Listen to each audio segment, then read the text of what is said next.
আসসালামু আলাইকুম, সবাই কেমন আছেন? আমি আলহামদুলিল্লাহ ভালো আছি। তো আজকে আমি রান্না করব বিয়ে বাড়ির স্টাইলে মুরগির মাংস। তো মুরগির মাংসটা আমি রান্না করার জন্য মাংস আগে থেকে ধুয়ে রেখেছি। এখানে পেঁয়াজ কেটে নিয়েছি কুচি করে, কয়েকটা শুকনা মরিচ, একটু রসুন থিতা করে নিয়েছি। কড়াই গরম করে এবার কড়াইয়ের মধ্যে তেলও দিয়েছি। তেল দিয়ে গরম করে নিয়ে অল্প একটু জিরা দিয়ে দিলাম। জিরাটা একটু ফুটে গেলে তারপর দিয়ে দিব অনেকগুলো পেঁয়াজ কেটে রাখা। তো সেই পেঁয়াজগুলা দিয়ে ভালোভাবে একটু নেড়েচেড়ে ভেজে নিব এখানে।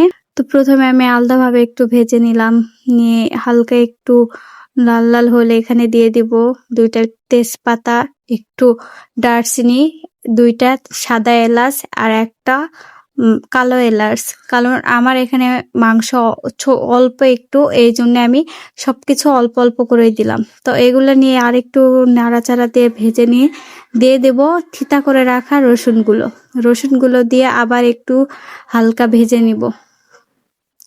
তো হালকা ভেজে নিব, নিয়ে এই তো প্রায় ব্রাউন কালার হয়ে আসছে। এইরকম হয়ে আসলে মশলা কষানোর জন্য অল্প একটু পানি দিব। তো পানি দিয়ে আবার আমি এখানে একটু নেড়েচেড়ে নিচ্ছি, নিয়ে এরপর আমি দিয়ে দিব এখানে আদা রসুন বাটা একটু, আর একটু দিব জিরা বাটা।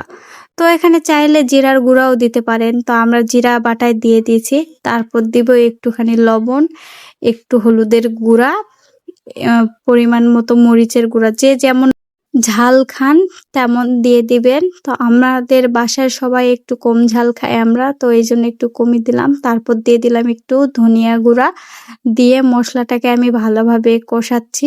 ভালোভাবে কষানোর পর যখন মশলা থেকে তেল উঠে আসবে তখন দিয়ে দিব কেটে রাখা 4টা শুকনা মরিচ। তো এই মরিচটা দিলাম কাঁচা মরিচের পরিবর্তে, কারণ শুকনা মরিচ দিলে ঘ্রাণটাও ভালো আসবে আর কালারটাও সুন্দর আসবে। তো এখানে কাঁচা মরিচও ব্যবহার করতে পারেন। তো সবকিছু কষিয়ে নেওয়ার পর দিয়ে দিব আমি এখানে মাংসটা দিয়ে ভালোভাবে আমি নেড়েচেড়ে কষিয়ে নিব। আর মশলার মধ্যে আমি ভেজে নিব মাংসটা, মশলার মধ্যে ভাজতে হবে। ফার্মের মাংস থেকে কিন্তু অনেক পানি বের হয়, তো পানিটা দিয়েই আমি এখানে ভালোভাবে কষিয়ে নিব। তো তেলের মধ্যে যখনই ভাজা ভাজা হয়ে যাবে তখনই একটু করে পানি দিবেন, বেশি না। তো এইটা বিয়ে বাড়িতে যারা রান্না করে তারা হলো পানি দেয় না, শুকনো শুকনোই রাখে, মানে তেলের মধ্যেই ভাজে, তেলের মধ্যে ওইটা হয়ে যায়, সিদ্ধ হয়ে যায়। ওইটা খেতে কিন্তু অনেক মজা লাগে। তা আমিও ট্রাই করেছি ওইভাবে রান্না করার জন্য। তা আমার গোশত থেকে এখানে অনেক পানি বের হয়ে গেছে, আর তেলের মধ্যে মশলার মধ্যে কষিয়ে নেওয়া হয়ে গেছে। দেখুন আমার কড়াইয়ের গায়ে মশলাগুলো ধরে যাচ্ছে।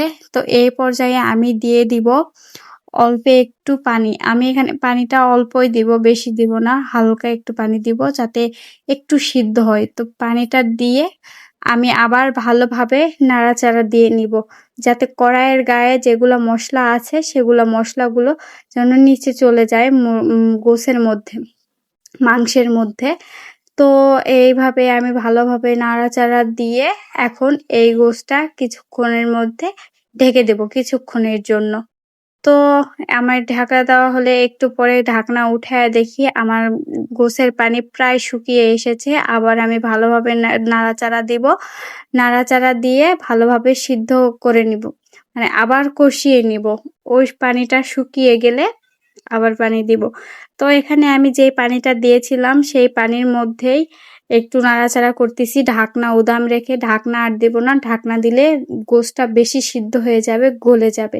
তো এই তো আমি গোশটা একদম পানি শুকিয়ে নিয়ে আবার শুকনা শুকনা করে একটু ভেজে নিলাম, নিয়ে এ পর্যায়ে আমি দিয়ে দিচ্ছি ঝোলও কিন্তু আমি খুবই অল্প দিছি, কারণ আমি এই গোশটা একটু শুকনা শুকনা রাখবো। এই গোশ যদি শুকনা শুকনা না রাখেন তাহলে কিন্তু ভালো লাগবে না, কিন্তু আমাদের বাড়ির কেউ শুকনা খাইতে পারে না, এই জন্য আমি একটু ঝোল রেখে দিয়েছি। তো আমার গোশটা হয়ে গেছে, আমি ছোট একটা পাতিলে ঢেলে নিয়েছি। নেওয়ার পর উপর দিয়ে দিচ্ছি ভাজা জিরা গুঁড়া।